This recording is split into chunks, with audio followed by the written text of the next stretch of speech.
Bonjour Jean-Paul Belbès. Bonjour. Dans la situation politique actuelle française, les marchés financiers ont-ils peur ou plutôt pas assez peur? Qu'est-ce qu'il vous faut? D'ores et déjà, on voit bien que le CAC 40 est à 7005, moins, qui va peut-être vers 7000, alors qu'il est à 8250 il y a encore quelques jours. Donc on voit bien que la bourse a peur. Elle a peur pour une raison simple, c'est que les taux d'intérêt à long terme de la dette française montent. Ils montent pourquoi? Parce que les personnes, les banques, les organismes financiers internationaux et nationaux qui ont de la dette française, les titres de dette française, les vendent.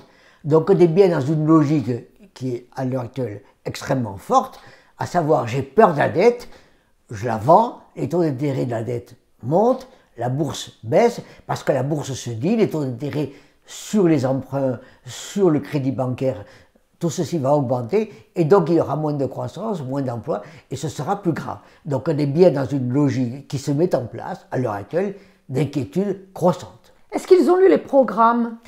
Ils ont eu les programmes et ils commencent à les avoir lus, et commencent à avoir chiffré d'ailleurs. On a l'idée que le programme droite et extrême droite serait autour de 100 milliards, et le programme de gauche, extrême gauche, serait autour de 250 milliards. Donc il voit bien à quel point, un, c'est énorme, et deux, c'est très différent. Comment peut-on les évaluer? On les évalue en se demandant, mais qu'est-ce qu'il y a dedans, hein? Quelles sont les promesses qu'il y a chez les uns et chez les autres. À droite, extrême droite, il y a au fond l'idée de réduire les difficultés des plus pauvres ou des moins riches, ou des plus faibles revenus, comme vous voudrez.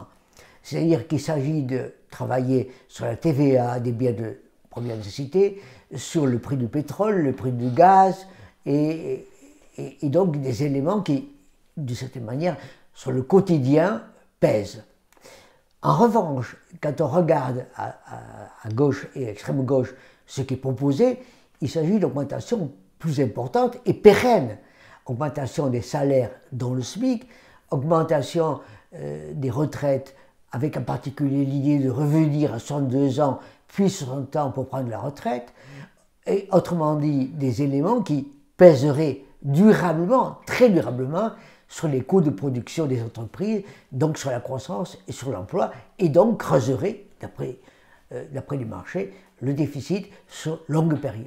C'est pas l'ISF et prendre un peu plus ailleurs qui va pouvoir couvrir ses frais? À toute hypothèse, à gauche ou à droite, l'impôt sera augmenté, convoqué, oui. Mais simplement, quand il s'agit de trouver 1 ou 2 milliards ou 3 milliards ou 4 milliards pour 100 milliards... Vous voulez dire l'ISF? Impôt sur le revenu aussi, hein. En tout cas, ISF. Quand il s'agira de trouver 2 ou 3 milliards pour l'ISF, pour 100 milliards, c'est possible, mais c'est insuffisant. Quand il s'agira de trouver pour 270 milliards, c'est évidemment insuffisant, et encore pire.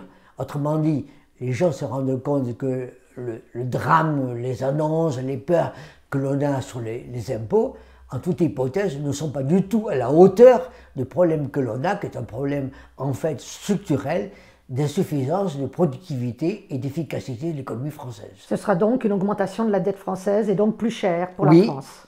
Oui, mais ceci ne conduira pas à un drame si on a, parallèlement à ça, des mesures de soutien à la productivité, à la croissance, par les entreprises. Pour le moment, ce n'est pas vraiment le cas. Merci Jean-Paul Belbès. Je vous invite à vous abonner, je vous invite à liker, je vous invite à en parler, je vous invite à faire des commentaires. Donc, je vous invite. Merci.